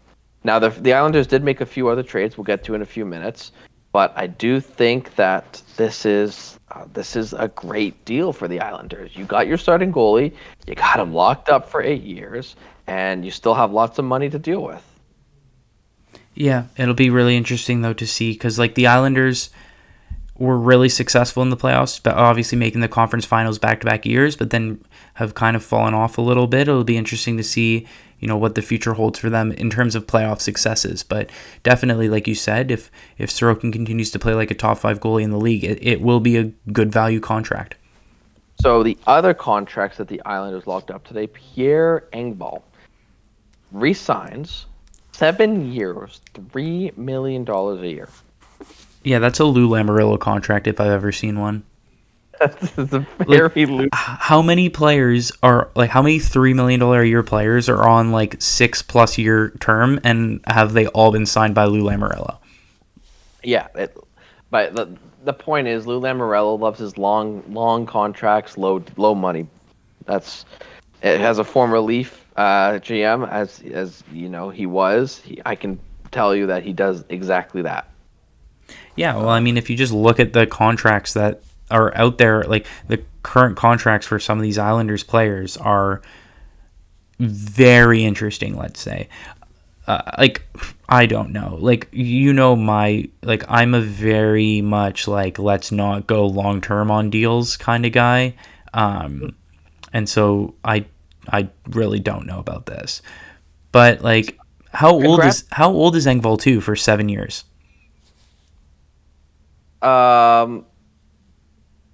How old is Engvall? I'm not too sure. I will search that up. I mean, I personally think good on Engvall. Like, he's 27, so when that contract ends, he'll be 34. Okay, not the worst. Like, you can get four real productive years out of that. Yeah. So, like, why not sign him? So, like, this is the thing. Would you rather have him at 7 at $3 million a year, or would you rather have him at 4 at like $4.5 million a year? Because I'd honestly rather have like 4 at 4x5, like 4x4. I'm Engvall, who was trying just to keep his spot every day, every game in the Leafs lineup when he was here. I would want stability, and I think with this deal, he's given himself the stability that he's needed / wanted / fought for his entire career. So if I'm him, I want the stability. You're getting paid $3 million a year. You have 7 years, and if they want to get rid of you, they'll trade you or they'll buy you out and you'll still get money. It's a win-win for Engvall here. Oh, if you're Engvall, you definitely want 7x3. But if you're the Islanders, wouldn't you rather obviously I don't know how the negotiating worked out, but like, I don't know, if I was the Islanders, I would have much rather had like a 4x4 or even a 4x4.5. Oh, breaking news. The Florida Panthers are going to be trading Anthony Duclair to the San Jose Sharks. More details to come. Okay, well, I hope that's not a Karlsson. I feel like if it was part of the Karlsson trade, that would be the breaking news, but... Well, they haven't said who it's for, so it could very well be part of that deal. Yeah, like, let's really hope not, because if the Panthers get Karlsson, let's just yeah. Trust me, I don't want to think about that. Anyways, the other contract, Scott Mayfield, been with the Islanders his entire career, re-signed 7 years, $3.5 million, and there's another Lamoriello deal.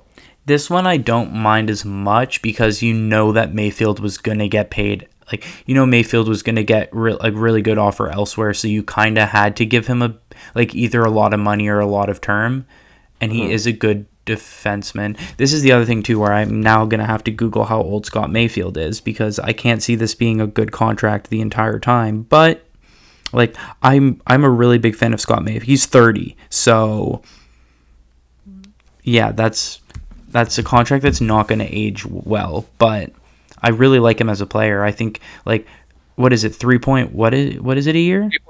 3.5 a year. Yeah, I feel like 3.5 a year for the next 4 years is going to be really good, and then for like the last 3 years of that contract might be really bad. So it's one of those things where you're going to get a really good value player at the beginning because you've spread the contract out so long, and then you're going to suffer at the back half.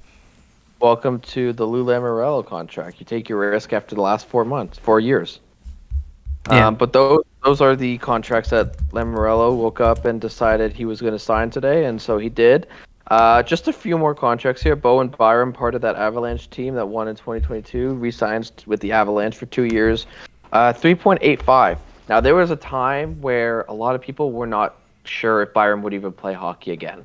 There was a time where the Avalanche themselves thought, this might be it. This might be it for Byram. He was going through a lot of mental health issues, and a lot of people didn't think that he was going to come back. And he came back, he won a cup, and now he's got money to prove that he's a good player. Yeah, no, I really like him as a player, so I think that that's a really good pickup. Yeah, sorry, I'm just looking at the Islanders contracts, and like, oh my God, some of these contracts are absolutely hilarious. Like, he's got 3 more years of Andersley at $7 million, 3 more years of Pajot at $5 million, 2 more years of Nelson at $6 million, 2 more years of Palmieri at $5 million, 4 more years of Cizikas at $2.5 million. Matt Martin still has a year left on that deal that he signed. Pulak and Pelech both have 7-year deals at 6.1 and at 5.75, which, to be fair, both of those deals might actually still end up being steals throughout their whole careers because they're both studs. But like, yeah, like, it's just like absolutely like Varlamov still has 4 years left at 2.75. So like, his contract style is just hilarious. Yeah, it's a very weird contract style, but that's just what Lou Lamoriello does. That's just what he does. Another Avalanche, Jonathan Drouin. Now, I haven't heard a lot of him recently. 1 year, $825,000. Yeah, why not? They're seeing if he can rediscover some of that, because like Drouin when he was at his best was an elite goal scorer. So you never know. I doubt it, but you never know. Brian Dumoulin, former Penguin, signs with the Seattle Kraken for 2 years, 3.15. Yeah, this is an interesting one. I think obviously Seattle made the playoffs this past year, had some success in the playoffs as well, and they're like, I think that they think this is going to be a good veteran presence, a lot of playoff success, 2 Stanley Cups. But Brian Dumoulin was a phenomenal defense, like a very underrated defenseman for a very long time. He was terrible last year for the Penguins. Like, the regression this past season was like, he was not good at all. I don't know if that was just a one-time thing and he's going to kind of bounce back a little bit. I don't know if like the new, like being in a new team and a new system is going to kind of help him restore his old form. But I just think also with his age, I think he's just an aging, regressing player, and he's not going to be the same guy that he used to be. I wish nothing but the best for Dumoulin. I hope he rediscovers his best self in Seattle, but I just think that he's an older, regressing defenseman, and he's not going to be the same guy that he used to be. And our last big contract of the day, of course, there was plenty of young contracts and younger contracts, smaller ones, little AHL movement coming up. But Lars Eller signing with the Penguins. Yeah, that one really surprised me. Yeah, that one really surprised me. But like I said, we need to completely retool our bottom 6, and I guess that there's like, they think that he can be a solid asset. I mean, it's a little pricey, but it's only a 2-year deal, so I'm not that, like, I think it's okay. But at the end of the day, at least I know the Penguins, like, I think there's still a huge question mark about our goaltending, but at the very least, I can say that the Penguins sit here today with a much clearer picture of what their bottom 6 is going to look like, and with a much clearer picture of what their defensive core is going to look like lining up on day 1, and I definitely think that overall they've improved. So I have to say that the goalie situation really has me concerned.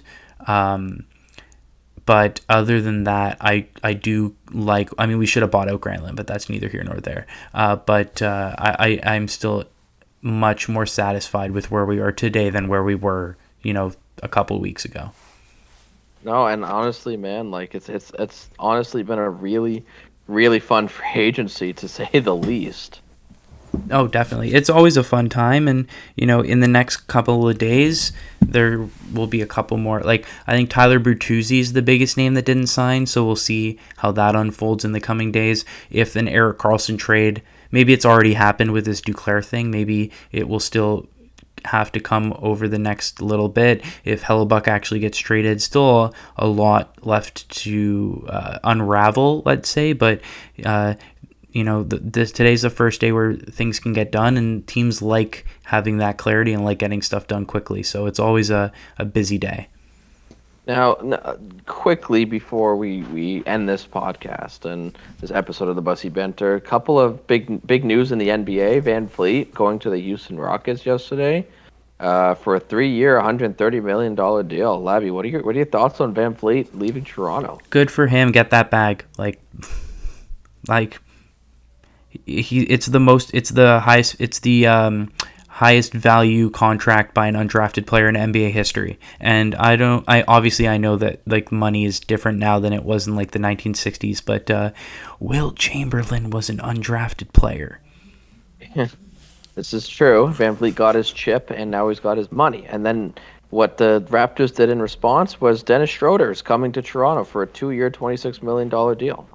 Yeah, I don't like this. I don't think he's good. But it's crazy how we were talking about like, oh my god, this NHL player is making $4 million a year. That's like so bad and so expensive. In NBA terms, 2 years, $26 million is like not expensive at all. So if it doesn't work out, like that's not a big deal. But I don't know. Like he can't, like if he's the replacement for Van Vliet, that's a downgrade. Yeah, well, it's going to be hard to replace someone like Van Vliet, right? Without having to spend a lot of money. Two So words, Grady Dick. yeah, greedy dick. And, within the past 30 minutes, Dylan Brooks agrees to a 4-year, $80 million deal to join Van Vliet in Houston. Interesting. I guess, like, obviously he's a good player, but I think, obviously, anyone who knows Dylan Brooks knows that there are other elements of his personality and game that might have fended off, like might have turned away a few teams from signing him. But look, the Rockets, they have some good young talent, and I think that they decided that they want to try to spend money and be competitive again. And Van Vliet and Brooks on paper are really good players. They're probably being overpaid, and we'll see what that locker room looks like, but it could work. And I would personally say some of the biggest news, the final to kind of, finish up this podcast is Dame Lillard wants out of Portland. Yeah, that's like I don't know because like he should leave he should get out of Portland, but at the same time, like if he's gonna request a trade now, then he should have just done it 4 years ago. Like I understand. I totally am with you. I think that it's a little late. I think his trade value has gone way down. But at the same time, if he gets traded somewhere and then ends up getting a championship before he retires, then it will all be worth it. So it all depends on where he gets traded and how things end up working out. And, no update on Anthony Duclair trade going to San Jose. I probably can assume it's not going to be with the Karlsson because it would have to be more than just Duclair going over to San Jose. But that does it for this episode of the Bussy Banter. It's been way too long since I put up an episode. Labi, I can't thank you enough for coming on, giving your opinions, giving your thoughts on what seems like one of the crazier free agencies for both our teams in the past recent years. You have a brand new GM in Pittsburgh that's trying to make a name for himself, and I think he did. Whether it was good or bad, he made a name for himself in Pittsburgh. And Brett, and for the Leafs, tree living, picking up Ryan Reeves and Klingberg and losing basically half the decor, which is great. But yeah, that about wraps it up. Are there any final thoughts you want to say before we kind of wrap this up? Yeah, no, just thanks for having me on. Always great to talk about hockey in the NHL, and yeah, like I think it's a very interesting point in both of our teams. Where for Toronto, I think there was all this talk about having to make a huge change, and it looks more and more likely that they're going to run it back with the same core four again. We'll see how it goes. And then with Pittsburgh, it's clear that they wanted to bring in a guy who's going to have a plan to keep them being a competitive team with Crosby, Malkin, and Letang still on the team.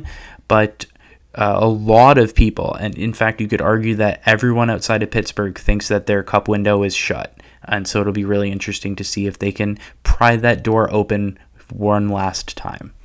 And this is on this little segment called "Our Way Too Early Predictions of Next Season's Teams." How do you think the Pittsburgh Penguins will do after their free agency? Are they better or worse than last year?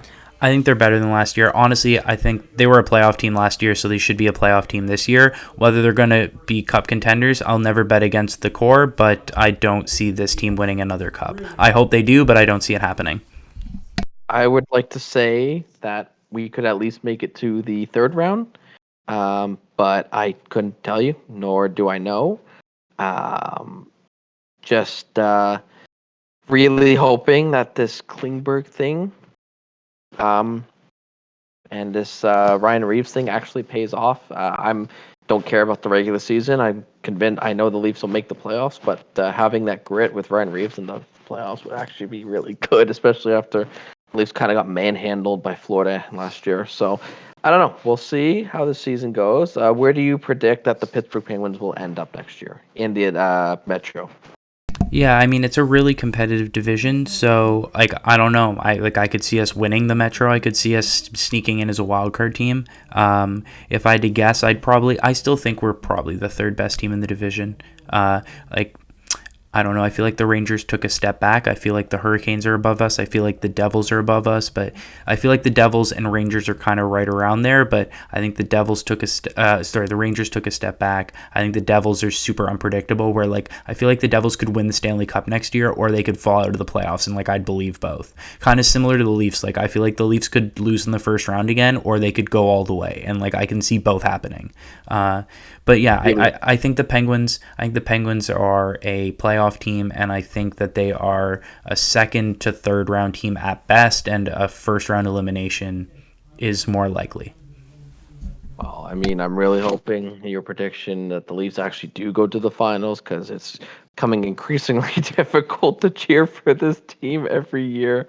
I mean, the second round success was great, but then what did they do after? It's just a matter of getting past the hump and going all the way to the end. Labi, thank you so much for joining me, and I hope to get more episodes up with you in the next coming weeks. Just because I think it'll be good to just kind of get back on it and keep talking some hockey, and maybe when football comes, talk some football too. So Absolutely. Thanks for having me. thank, thank you once again for joining the Bussy Banter, and I will see everyone else next time.